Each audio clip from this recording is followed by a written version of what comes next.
श्राद्ध की लोक कथाओं के अनुसार जोगे और भोगे दो भाई थे। दोनों भाइयों में आपस में बहुत ज्यादा प्रेम था। जोगे बहुत पैसे वाला था, बहुत अमीर था, धनवान था, लेकिन भोगे बहुत गरीब और सरल स्वभाव का था।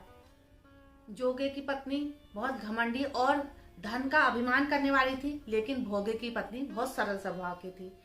पितृपक्ष का समय आया, श्राद्ध करने का समय आया, तो जोगे की पत्नी ने अपने पति से कहा हमें अपने पितरों का श्राद्ध करना चाहिए। तब जोगे ने कहा नहीं, हमें श्राद्ध नहीं करना है, यह सब बेकार की बातें हैं। लेकिन जोगे की पत्नी ने अपने पति को बहुत समझाया और कहा कि अगर हम अपने पितरों का श्राद्ध करेंगे तो पितर बहुत प्रसन्न होंगे और हमको आशीर्वाद देंगे। लेकिन जोगे ने कहा तुम अकेले कैसे करोगी सब। तब जोगे की पत्नी ने कहा कि आप सोच रहे होंगे मुझे अकेले काम करना पड़ेगा और कैसे करेगी, लेकिन आप चिंता न करें, मैं भोगे की पत्नी को बुला लूंगी और हम लोग साथ मिलकर सारा काम करेंगे और श्राद्ध करेंगे। सबसे पहले आप सभी लोगों को मेरा प्यार भरा नमस्कार। पहला, आज मैं श्राद्ध की एक कहानी लेकर आई हूँ जो कि जोगे और भोगे दोनों भाइयों की है। कहानी को आगे बढ़ाने से पहले जल्दी से चैनल को सब्सक्राइब कर लीजिए और अधिक से अधिक शेयर कीजिए। अपनी धर्म संस्कृति को जन जन तक पहुंचाने का प्रयास कीजिए। चलिए आगे बढ़ते हैं और कहानी शुरू करते हैं। इस बात पर जोगे मान गया। उसने सभी अपने मित्रों को, अपने सगे संबंधियों को निमंत्रण दिया और सबको खाने पर बुलाया। जोगे की पत्नी ने सोचा चलो बढ़िया समय है, इस समय अपनी शान दिखाने का अच्छा मौका है, सभी लोग आएंगे और हमारे घर को देखेंगे। वह बड़ी खुश हुई और उसने मन ही मन सोचा चलो इस समय अपनी शान को दिखाने का मौका है। पितृपक्ष का समय आया और श्राद्ध का दिन आया। जोगे की पत्नी ने भोगे की पत्नी को अपने घर बुलाया। भोगे की पत्नी बहुत सरल स्वभाव की थी। वह सुबह ही आई और उसने सारा काम किया और तरह तरह के पकवान बनाए और अपने घर को चले गई, क्योंकि उसने सोचा कि मैं अपने घर जाती हूँ और मैं भी पितरों के लिए कुछ बनाऊंगी। यह सोचकर वो अपने घर चलेगी। लेकिन घर जाते जाते उसको बहुत देर हो गई। शीघ्र ही दोपहर हो गई।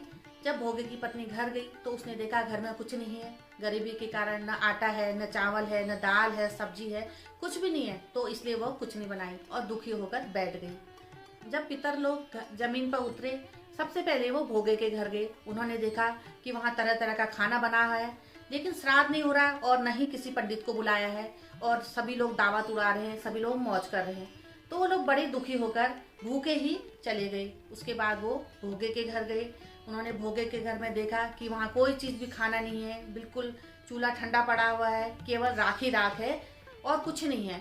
तो पितर बड़े दुखी हुए और वो भूखे ही पेट नदी किनारे पर चले गए। सभी पितर नदी के किनारे इकट्ठा हुए और उन्होंने सभी ने अपने अपने श्राद्ध की बात बताई कि हमने ये खाया, हमने पूड़ी खाई, हमने बड़े खाए, हमने खाना खाया। लेकिन जोगे और भोगे के जो पिता थे वो बड़े दुखी थे और भूखे थे। उन्होंने बताया कि हमारे साथ ऐसा हुआ, हम लोग भूखे हैं और हमने खाना नहीं खाया। जोगे के घर में ब्राह्मण नहीं थे और उन्होंने श्राद्ध नहीं किया था और भोगे के घर में गरीबी थी।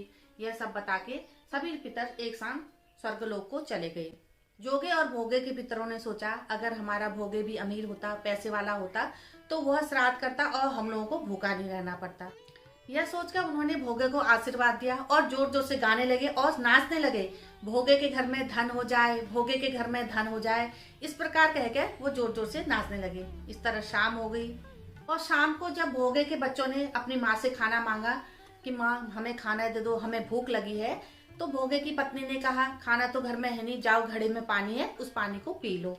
भोगे के बच्चे घड़े में पानी पीने के लिए जैसे ही उन्होंने घड़े का ढक्कन खोला तो उसमें देखते हैं कि सोने की असरपियां हैं। वो जोर जोर से चिल्लाने लगे माँ देखो, माँ देखो, घर में जो है सोने की असरपियां हैं, घड़ा पूरा भरा हुआ है।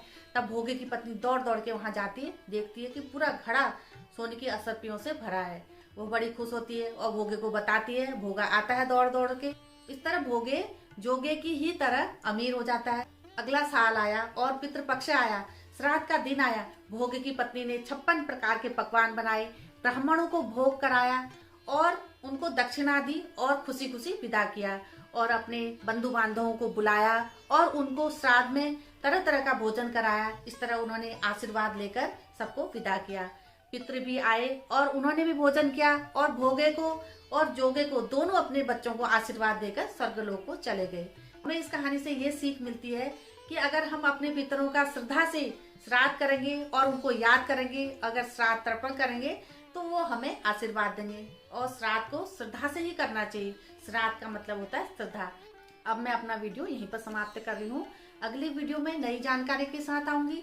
तब तक के लिए नमस्कार। पहला, चैनल को सब्सक्राइब जरूर करें और अधिक से अधिक शेयर करें। अपनी और धर्म और अपनी संस्कृति से जुड़े रहें।